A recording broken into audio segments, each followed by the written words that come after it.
Shalom y bienvenidos de vuelta a Israel con Aline. Hoy vamos a conocer la ciudad bíblica de Jope y el puerto por donde pasaron reyes y profetas. Aquí fue donde el profeta Jonás huyó del llamado de Dios y donde Pedro recibió el llamado que cambió la historia de toda la humanidad. Entonces, si están listos, vamos a empezar.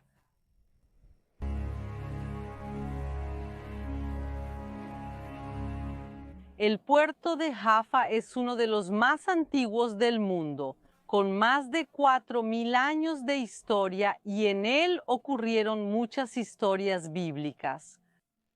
En hebreo es conocido como el puerto de Jaffa, en portugués lo llamamos Jaffa o Jope.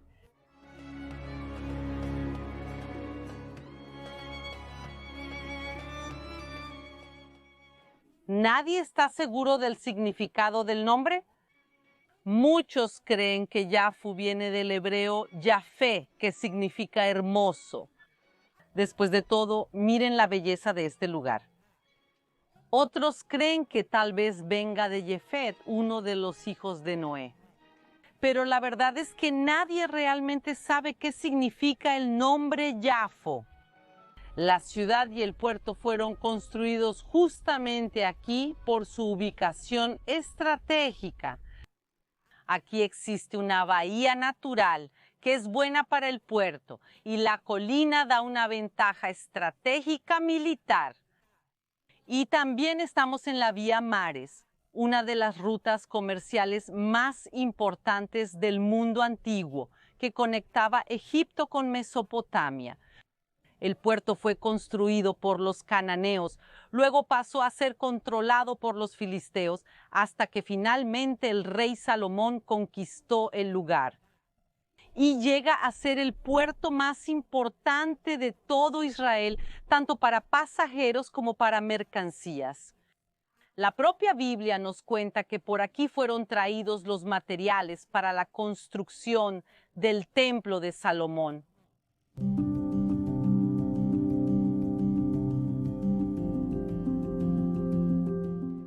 Salomón quería todo lo mejor para la construcción de la casa de Dios. Israel tiene madera, pero la que tiene no es abundante y tampoco es tan imponente.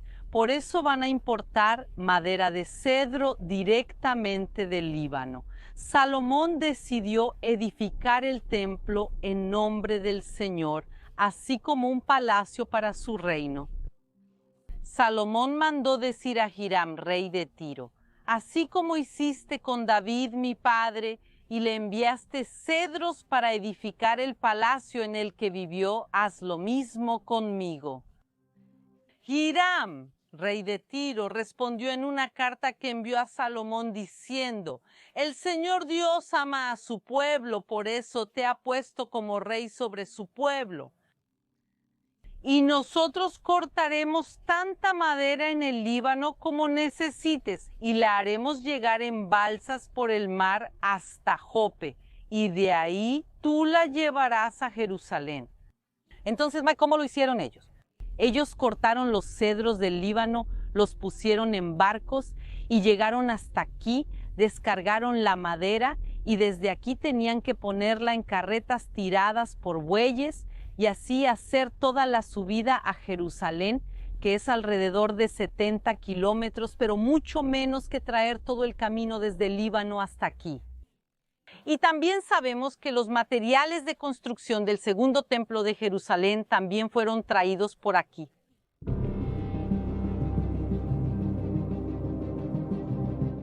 Pero no todos los materiales para el templo vinieron del Líbano. Sabemos que en la época de Jesús, en el segundo templo de Jerusalén, había 7 grandes portones.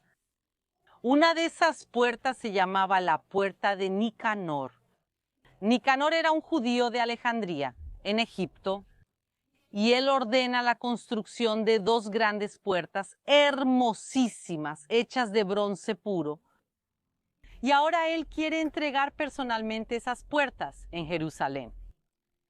Entonces él y las puertas suben a un barco y hacen un viaje larguísimo por el mar Mediterráneo hasta llegar aquí. Pero a mitad del camino comienza una gran tormenta y ahora los marineros necesitan aligerar el peso del barco y toman una de las puertas y la lanzan al mar. Pero la tormenta continúa y el barco casi se está hundiendo y deciden lanzar la segunda puerta al mar. Pero entonces Nicanor va y se agarra a esa puerta y dice, si ustedes la lanzan al mar, yo me voy junto con ella. Y en ese mismo momento la tormenta se calma y logran terminar la travesía y llegar aquí a Jaffa. Y Nicanor estaba feliz porque al menos una de las puertas llegó, pero triste porque faltaba la otra. Y cuando llegan aquí, él piensa qué van a hacer, de repente mira al mar y ¿qué es lo que ve?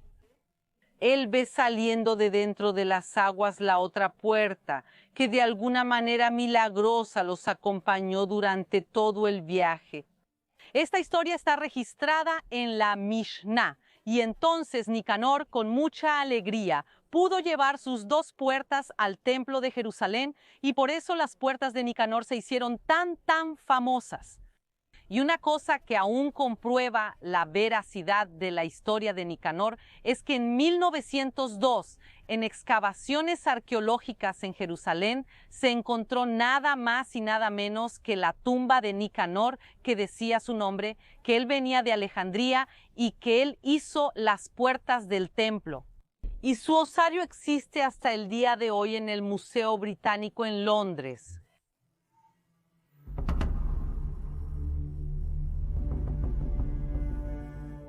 ¿Vieron la importancia del puerto de Jafo? ¿Quién lo controlaba? Controlaba la mayor parte del comercio de toda la región y también controlaba la principal entrada de Israel. Y por eso tantos pueblos pasaron y lucharon por aquí para tener este lugar tan estratégico. Los filisteos, los persas, los griegos, los romanos, incluso la propia Cleopatra, por un periodo de tiempo conquistó Jaffa. Los turco-otomanos y también quien pasó por aquí fue Napoleón. En 1799, después de conquistar parte de Egipto, él decide conquistar también la tierra de Israel, la tierra prometida. ¿Y por dónde va a llegar él? Él va a llegar con barcos directamente aquí en Jafo. Y va a haber una gran batalla contra los turco-otomanos. Y quien va a salir victorioso es Napoleón, pero fue una victoria extremadamente sangrienta. Miles de personas fueron asesinadas aquí en Jaffa y Napoleón, y sus soldados no van a enterrar los cuerpos. Y esos cuerpos esparcidos por todo Jaffa empiezan a atraer enfermedades y ratas. Y entonces comienza un brote de peste bubónica, la peste, y muchos de los soldados de Napoleón se van a enfermar y fueron traídos hasta este lugar, hasta el monasterio armenio de San Nicolás.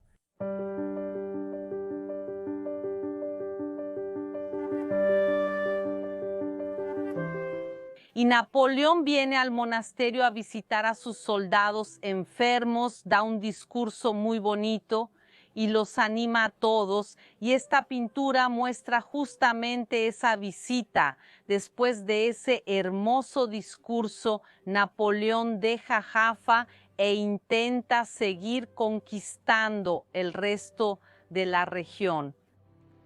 Pero él dice una cosa y hace otra, porque los locales cuentan que antes de irse de la ciudad, les dice a los médicos que maten a todos los soldados enfermos que estaban aquí en el monasterio, porque tenía miedo de que esa enfermedad, la peste bubónica, siguiera propagándose y matara a buena parte de sus soldados. Por suerte, los médicos van a desobedecer esas órdenes y no van a matar a nadie aquí. Pero vemos cómo Napoleón trata a sus enemigos e incluso a sus propios soldados. Pero unas semanas después, Napoleón va a sufrir una gran derrota aquí en Israel a manos de los turco-otomanos y se va con la cola entre las piernas.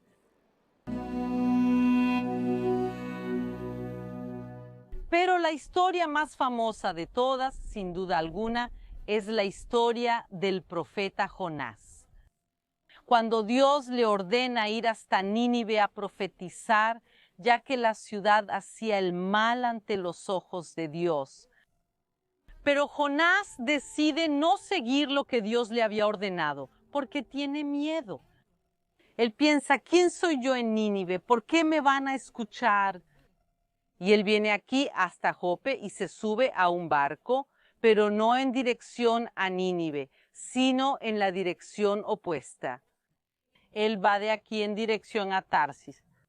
Jonás se levantó, pero para huir de la presencia del Señor hacia Tarsis. Bajó a Jope y encontró un barco que iba a Tarsis. Pagó el pasaje y se embarcó en el barco para ir con ellos a Tarsis, lejos de la presencia del Señor. Pero el Señor lanzó sobre el mar un gran viento y se levantó una tormenta tan violenta que parecía que el barco estaba a punto de romperse. Entonces los marineros tuvieron miedo y cada uno clamaba a su Dios. Lanzaron al mar la carga que estaba en el barco para que fuera más ligero. Jonás, sin embargo, había bajado al sótano del barco. Allí se había acostado y dormía profundamente. Vean que Jonás no solo huye de la presencia de Dios, intentando ir en la dirección opuesta, cuando ve esa tormenta que claramente fue enviada por su culpa. Intenta ignorarla hasta el punto de irse a dormir. Y cuando esas personas del barco ven a Jonás durmiendo, en vez de estar despierto orando como todos los demás, ven que hay algo mal y le preguntan a Jonás quién es él y quién es su Dios. Y Jonás va a admitir que él era hebreo y que adoraba al Dios de Israel y que toda esa gran tormenta era por su culpa. Y entonces las personas del barco deciden que es mejor que Jonás sea arrojado al mar, que todos ellos se hundan juntos. Y Jonás va a ser arrojado del barco y en ese mismo momento la tormenta se calma. Y entonces todas esas personas ven quién es el verdadero Dios y todos ellos se van a convertir. Vean qué interesante, Jonás, aunque no quería, termina convirtiendo a todas las personas de ese barco. Enseguida los marineros tomaron a Jonás y lo lanzaron al mar. Y la furia del mar se calmó. Entonces esos hombres temieron mucho al Señor y ofrecieron sacrificio al Señor y hicieron votos. Y después de ser arrojado al mar, ¿Jonás será tragado por una gran ballena? No exactamente. Ahora vamos a entrar en Jaffa y entender más sobre el llamado de Dios a Jonás.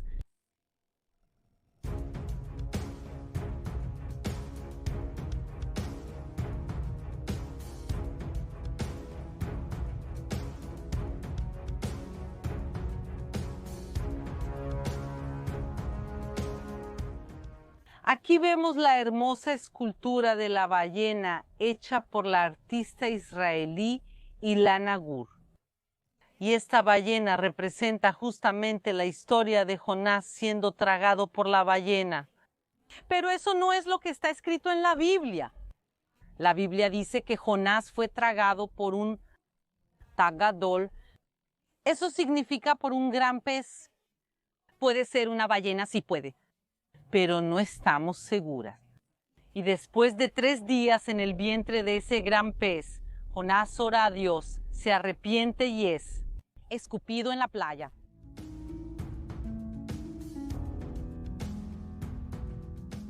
Dios le da una segunda oportunidad a Jonás y esta vez él realmente va a Nínive, se aleja de su pueblo, va con los gentiles, pero de esa manera la ciudad se convierte y él salva a toda esa población y cumple su destino.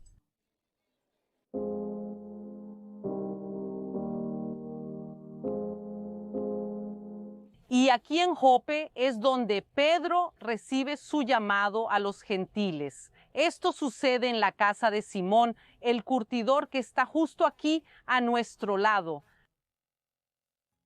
Al día siguiente, mientras ellos viajaban y ya estaban cerca de la ciudad de Jope, Pedro subió a la azotea alrededor del mediodía para orar.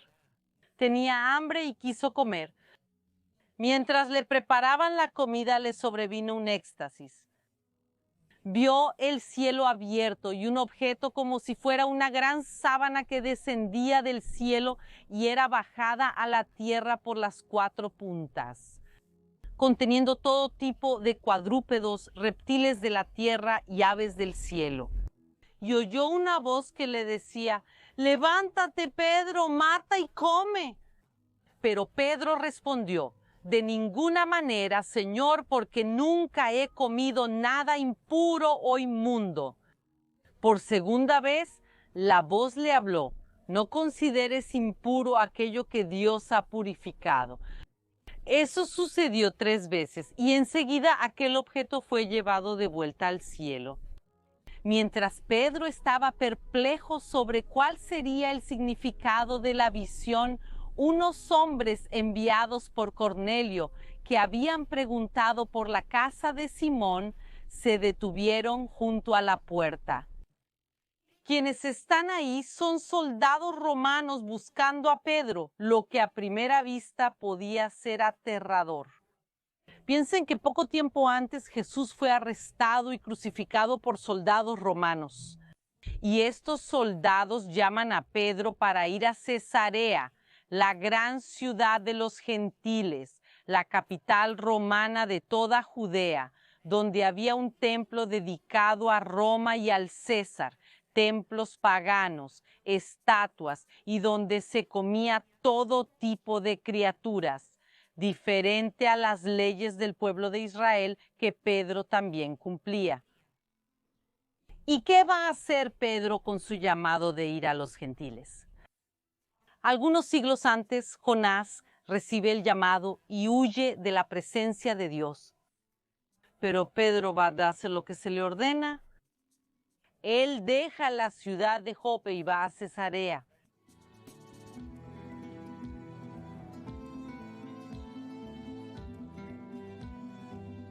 Y Pedro, al llegar a Cesarea, se encuentra con Cornelio, que era un gentil, y más que eso, era un centurión, es decir, uno de los jefes del ejército romano, pero que temía a Dios.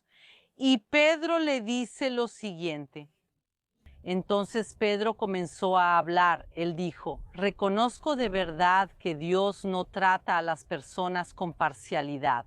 Al contrario, en cualquier nación, aquel que le teme y hace lo que es justo, le es aceptable».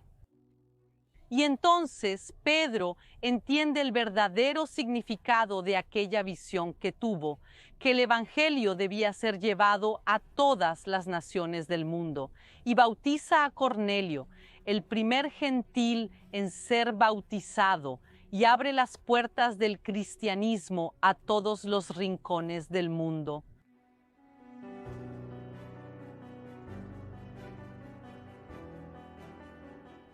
Jope es la puerta de entrada a la tierra de Israel.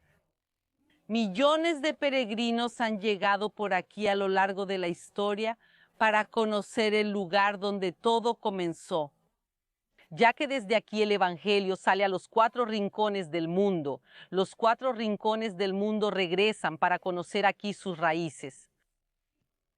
Espero que les haya gustado la visita del día de hoy. Un gran beso y hasta la próxima.